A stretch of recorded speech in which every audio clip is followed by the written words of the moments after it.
حدیث پاک ہے حضرت ابو ذر رضی اللہ تعالی عنہ، آپ فرماتے ہیں نبی پاک صلی اللہ علیہ وسلم سے سوال کیا گیا کہ اس زمین پر سب سے پہلا معبد، سب سے پہلی عبادت گاہ کون سی ہے؟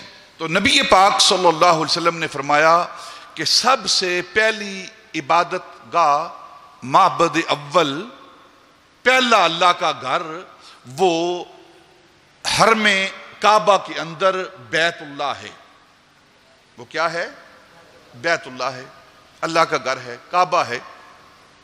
تو پھر سوال کی کہ اس کے بعد، تو آپ صلی اللہ علیہ وسلم نے فرمایا کہ اس کے بعد مسجد اقصی، اور ان کے درمیان نبی پاک صلی اللہ علیہ وسلم نے فرمایا کہ ان کے درمیان، دونوں کی بنا کے درمیان، دونوں کی بنیاد کے درمیان، دونوں کی تعمیر کے درمیان 40 سال کا وقفہ ہے، 40 سال کا عرصہ ہے۔ انبیاء کی سیرت کا مطالعہ کریں، ان کے نزول کا، ان کے دور کا آپ مطالعہ کریں تو حضرت ابراہیم علیہ السلام اور حضرت سلیمان علیہ السلام، ان کے درمیان 1000 سال کا فرق ہے۔ 1000 سال بعد حضرت سلیمان علیہ السلام، جنہوں نے مسجد اقصی کو بنایا، سلیمان بن داؤد، حضرت داؤد علیہ السلام کے، اور یہ وہ پیغمبر ہیں جن کو اللہ رب العزت نے نبوت بھی عطا کی ہے اور دنیا کی بادشاہی بھی عطا کی ہے۔ اب نبی پاک صلی اللہ علیہ وسلم فرما رہے ہیں کہ ان کے درمیان 40 سال کا فرق ہے، اور ایک اعتراض ہے جو تاریخ اور سیرت کی کتابوں میں اور حدیث کی کتابوں کے اندر وارد ہوتا ہے، تو علماء ہمارے بیان کرتے ہیں کہ اس کا جواب کیا ہے۔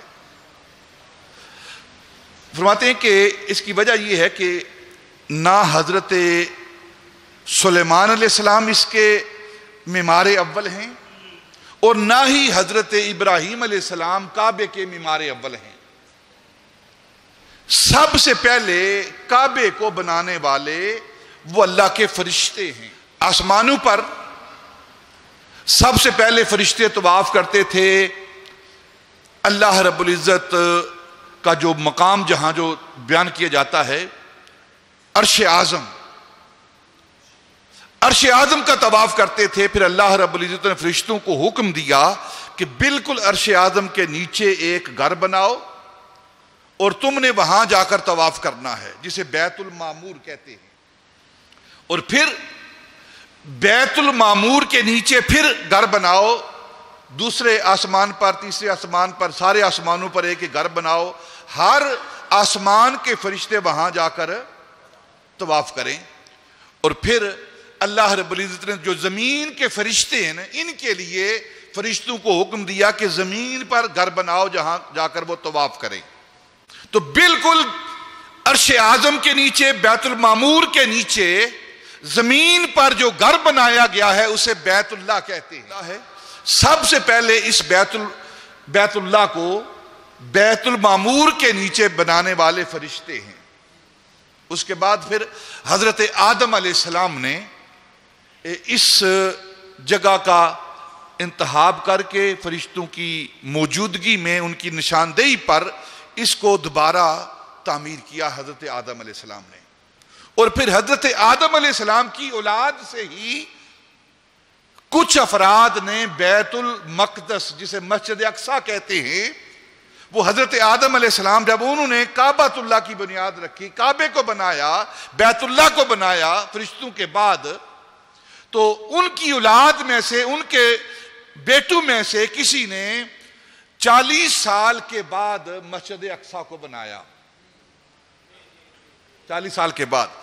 تو وہ بات جو نبی پاک صلی اللہ علیہ وسلم فرما رہے ہیں، گویا جب بھی آپ قرآن پاک پڑھیں گے نا تو اللہ رب العزت محبوب سے خطاب کہتا ہے، الم تر کیف فعل ربک باصحاب الفیل وَإِذْ أَخَذَ اللَّهُ مِيثَاقَ النَّبِيِّينَ وَإِذْ يَرْفَعُ إِبْرَاهِيمُ الْقَوَاعِدَ مِنَ الْبَيْتِ۔ جگہ جگہ اللہ رب العزت اپنے محبوب سے خطاب کر رہا ہے، محبوب تم نے دیکھا نہیں جو ہم نے اصحاب فیل کے ساتھ معاملہ کیا ہے؟ محبوب تم دیکھتے نہیں جب عرش اعظم پر میں اپنے نبیوں سے وعدہ لے رہا تھا. وَإِذَا أَخَذَ اللَّهُ مِيثَاقَ النَّبِيِّينَ. محبوب تم دیکھتے نہیں جب ابراہیم اور اسماعیل کعبے کی دیواروں کو بلند کر رہے تھے تو محبوب کی ذات وہ ذات ہے جو اصل نبوت ہے, اور جو کام کر رہا ہے محبوب اپنی نبوت کی نظر سے دیکھ رہے تھے.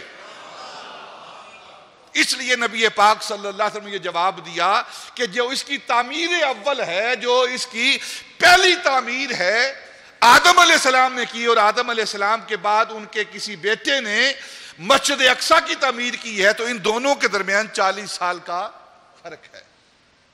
اور یہ گھر پہلا گھر ہے اللہ رب العزت نے جو بنایا ہے, جسے کعبہ کہتے ہیں.